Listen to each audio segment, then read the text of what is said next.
Hop, c'est parti, la vidéo est lancée. Bonjour à toutes et à tous. C'est le débrief hebdo un peu plus tôt que prévu. Je me suis dit que j'allais lui faire une petite surprise et je voulais chambouler un petit peu ses habitudes pour voir un petit peu comment il travaille au quotidien.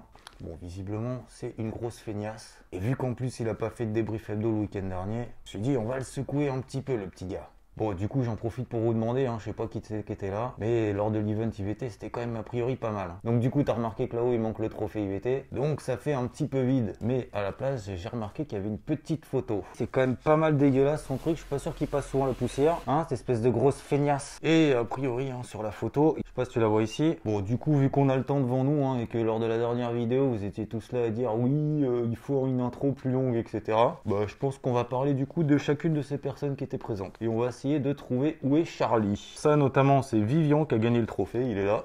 Et là je crois qu'on repère la grosse feignasse. Alors on va commencer tout de suite par la gauche.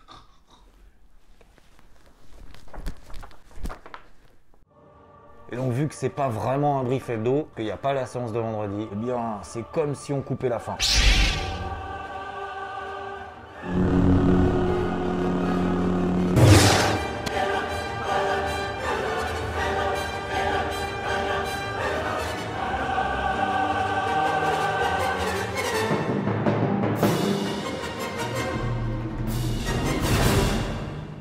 Dans le débrief hebdo, même si la semaine n'est pas tout à fait terminée, le seul chiffre macroéconomique intéressant cette semaine, c'était l'inflation aux États-Unis sur le mois de septembre. Et le chiffre est ressorti inférieur aux attentes. 0% d'inflation contre plus 0,1% attendu. Et concernant le core CPI, c'est-à-dire l'inflation en excluant l'alimentation et l'énergie, c'est ressorti là aussi inférieur aux attentes à 0,1% contre 0,2% attendu. Ce qui probablement remonte les anticipations de baisse des taux de la Réserve fédérale américaine le 30 octobre. Et elles sont actuellement au-delà de 80%. Ensuite, concernant le contexte global, alors c'est globalement toujours le même. Les États-Unis et la Chine sont en réunion pour essayer de trouver un accord commun. Et a priori, c'est pas gagné. Ensuite, on a bien évidemment le Brexit, dont l'échéance arrive à grands pas. Et d'ailleurs, le Premier ministre britannique, Boris Johnson, a rencontré ce jeudi son homologue irlandais, Leo Varadkar, avec un dernier effort pour trouver un arrangement sur la question de la frontière irlandaise. Et a priori, en termes de négociation, ça bute toujours sur ce point. Bref, là aussi, c'est pas gagné. Ensuite, il y a toujours d'autres conflits entre les États-Unis et l'Iran, et même d'ailleurs en Argentine, où il y a le FMI, le Fonds monétaire international, qui a accordé à l'Argentine un prêt de 57 milliards de dollars. Et ce, en échange d'un programme d'importants ajustements monétaires.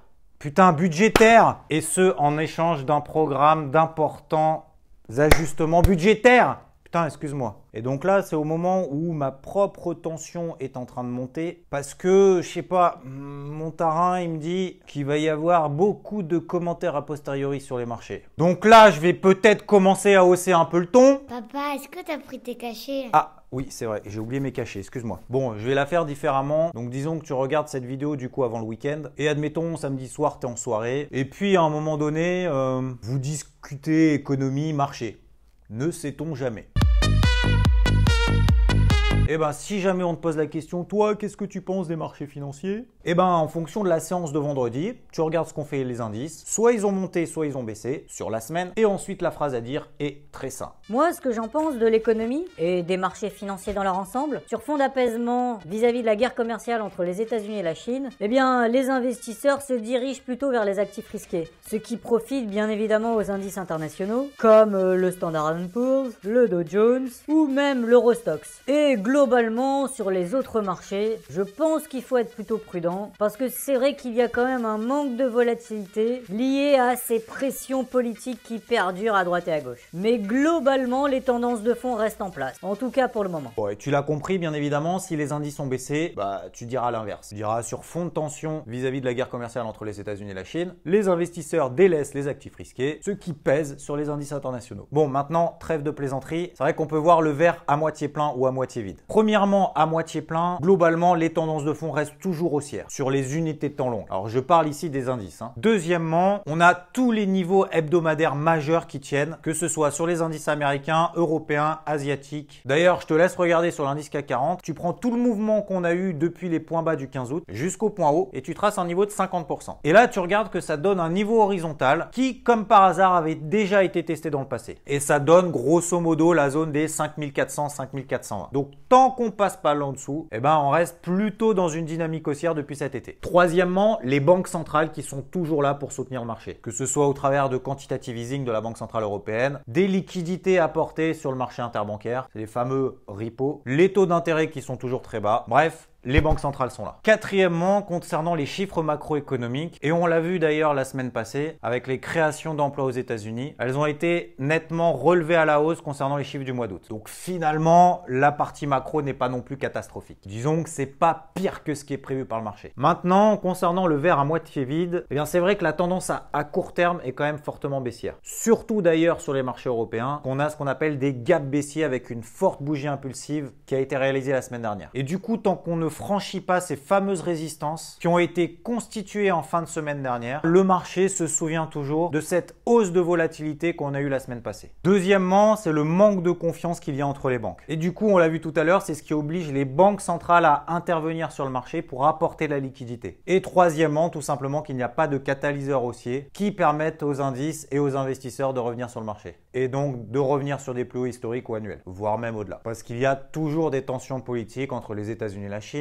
le fameux Brexit, entre les États-Unis et l'Iran, et également un souci en Argentine avec ce fameux prêt du FMI. Bon, me concernant, et si tu nous suis sur IVT, tu sais que de notre côté, on voit plutôt le verre à moitié plein. Et notamment du fait que des gros niveaux, des gros supports, pour le moment, tiennent la route et que toutes les accélérations baissières sont contrées. Ensuite, cette semaine, on a eu surtout LVMH qui a publié ses résultats. Donc du coup, ça a profité à l'ensemble du secteur du luxe. Disons que ces chiffres sur le troisième trimestre sont plutôt meilleurs que prévu, avec plus 11% de croissance organique, alors que le marché en attendait plutôt 9%. Et elle réalise, pour information, sur le troisième trimestre, plus de 13 milliards d'euros de chiffre d'affaires. Donc derrière, il y a eu bien évidemment Kering, Hermès qui en ont profité. Bon, au-delà du fait que cette semaine, finalement, il ne s'est pas passé grand-chose, en tout cas sur les indices, c'est plutôt dans une optique de swing trading. Et tu sais que c'est forcément lié à cette réunion entre les États-Unis et la Chine, qui va durer probablement 2 jours, voire peut-être même plus si affinité. Du coup, les opérateurs sont pas prêts à prendre de décision, en tout cas pour le moment. Mais il faut savoir que 80% de ma base de travail, en tout cas de la semaine et dans une optique de swing trading, elle est préparée en amont avec mon carnet de bord que je te partage sur IVT. Et ensuite, je me mets sur des unités de temps plus courtes lorsque mes plans s'activent pour pouvoir travailler la position ou alors mes points d'entrée et également aller là où se passe l'action. Bref, là où il y a de la volatilité. Et donc cette semaine, j'étais plutôt haussier sur l'eurodoll où je suis toujours à l'achat et je cherche toujours des achats. Ensuite, le pétrole qui est pour moi dans une zone d'achat autour des 52 $ sur le WTI, une zone support qui est travaillée depuis cet été. Ensuite, sur l'or, je le travaille également à l'achat au-dessus de la zone des 1480 $. Et sur les indices, je les travaille également à l'achat puisque comme je te l'ai dit, on voit plutôt le verre à moitié plein, même si pour le moment les plans ne sont pas forcément validés ni invalidés. Et je te mets ici quelques indications sur mon carnet de bord de la semaine concernant le Nikkei, le SP500, le CAC. Et comme je te l'ai dit précédemment, il va falloir que les gros niveaux de résistance qu'on a constitués depuis la fin de la semaine dernière soient franchis et cassés de manière ferme pour pouvoir libérer un nouveau potentiel haussier. Merci de ton attention et je te dis à la prochaine. Ciao, ciao. Oh, c'est sympa. Merci. Et un grand merci pour vos messages. C'était effectivement mon anniversaire cette semaine et je vais bien en profiter. Ciao!